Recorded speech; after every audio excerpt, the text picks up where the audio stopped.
પછી મંદિરમાં આપણે આમ નવા લુગડા પહેરીને આવી, બની ઠનીને આવી આમ એકદમ, તો આપણું ઇન્ટેન્શન શું હોય? ભગવાન આપણે જોઈને રાજી થાય એમ એ હોય. સાચું બોલવાનું, હૃદયથી દિલની વાત વિચારવાની. ભાઈ આમ મારે નાટક કરશું નહીં હાલે. બસ ઇન્ટેન્શન ક્લિયર કરવું ને એ વેરી ઇમ્પોર્ટન્ટ. તમે કરો ભલે, પણ શેના માટે કરો છો ને એ ઇમ્પોર્ટન્સ છે. કરવામાં કાંઈ વાંધો નહીં, મીઠું પહેરો, ગાડીઓ નવી લ્યો, ઇન્ટેન્શન જો ક્લિયર હશે તો એ પણ રિઝલ્ટ મળશે.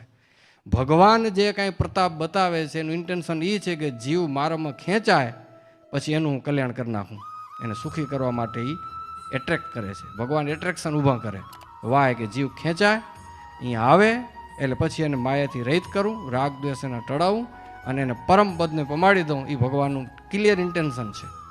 હવે આપણું શું હે? જેવું આપણા ભગવાનનું ઇન્ટેન્શન એવું જ આપણું હોવું જોઈએ.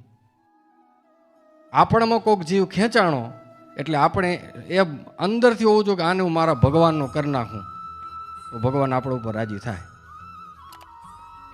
આ આપણે ક્લિયર કરવાનું.